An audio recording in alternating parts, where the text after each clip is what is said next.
So today's paper, it's a paper from 2012. It basically compares midazolam and clonidine as pre-medications for pediatric population. The whole idea or the basic idea of this paper is that we know that kids can get really scared when they're going to the OR.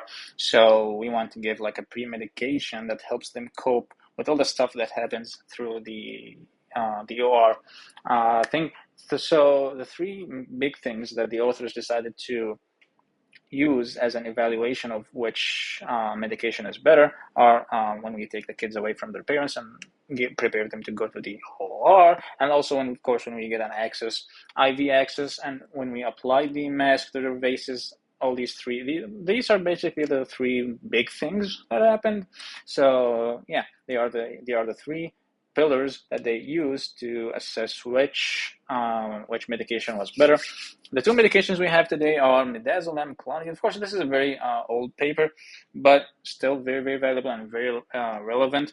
Midazolam is, as we all know, is a short-acting benzodiazepine, and clonidine is an alpha-2. There's a brother to clonidine that is much more common nowadays, which is called Precedex. It's also an alpha-2 agonist, and it's actually superior to clonidine, but we will talk about this in another paper or something. So yeah, these are like of course, midazolam is the established champion. It is the pre-medication that is widely used before, and still until now, it's the most common for many reasons that we will talk about as we go on.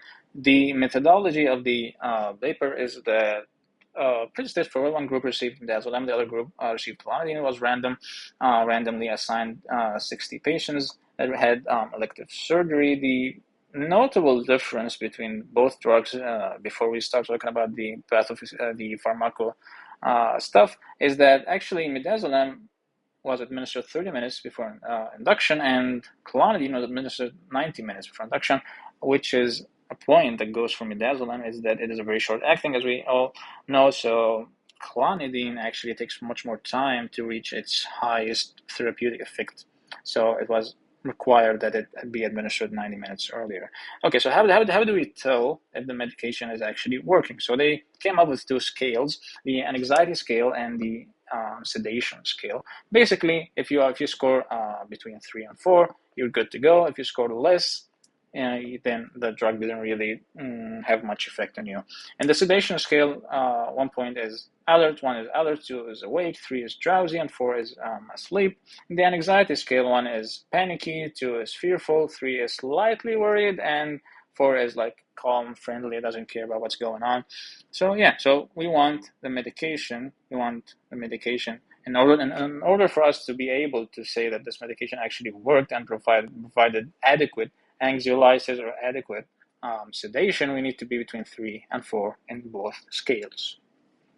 Okay, so the three aspects that we talk about, that we are gonna see how well the kid does is when we take them away from their parents, when we start getting access, and when we also apply a mask and start the actual induction of anesthesia.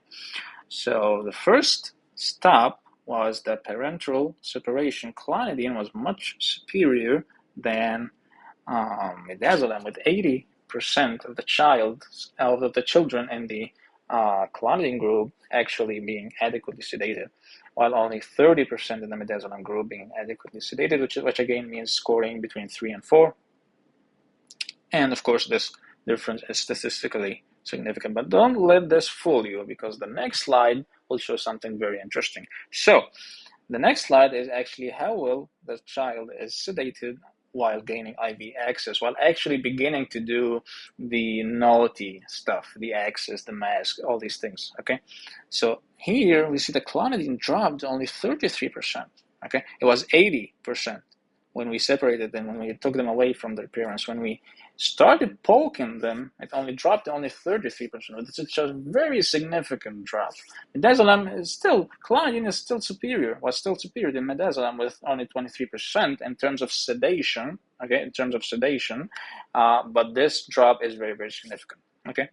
This idea we will talk about in a minute. So The last slide I have here is that when we started doing the mask application and all these things, clonidine was still superior to midazolam with 26% and 20% only from midazolam being adequately sedated. But here is the catch.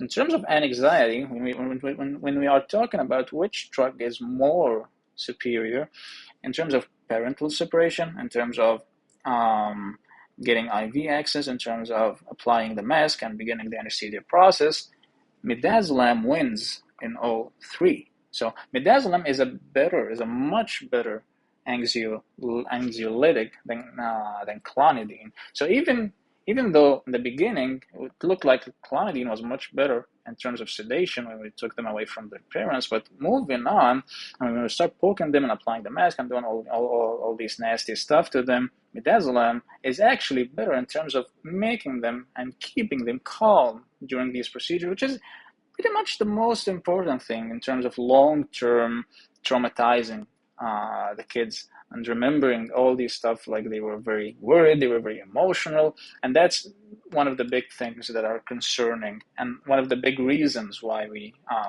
do the pre-medication thing in the first place. So very, very, very, very crucial point, the hemodynamic thing.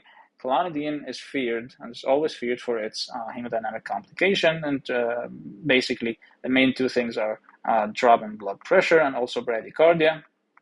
While no kid in this project actually developed any significant hypertension or significant bradycardia, clonidine though had a significant drop in the blood pressure from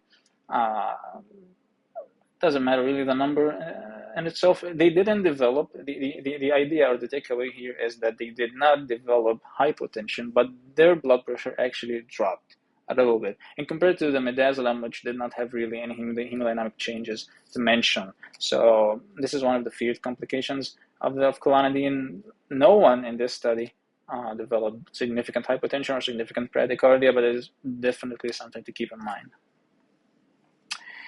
So just a big summary of the whole thing. Midazolam, obviously, as we said, has a faster onset of action, while clonidine likes to take its time. In the beginning, at separation from the parents, clonidine was superior in terms of sedation. And it remained superior during the other two stops as well. In terms of anxiolysis, midazolam was superior in all three. Okay, was superior during the separation, was superior during the IV access, was superior during the physical stimulation of applying the mask and stuff. In terms of hemodynamic stability, midazolam we had no problem with it. However, with clonidine, we did have some problem with it. So it is safe, but we must keep an eye on the blood pressure and heart rate. So here I want to talk about Precedex. The Precedex has pretty much the same mechanism of action as clonidine. They are both alpha. They are both alpha 2 agonists, but Precedex is much superior to clonidine and is used widely and safely in clonidine because it's safe.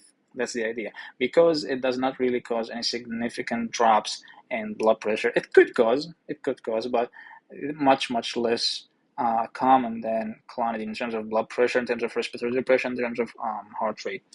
Something else that the authors mentioned in the end of their study, that clonidine reduced the vomiting and shivering and agitation related to the whole traumatic experience of the OR, but they didn't really elaborate, so I just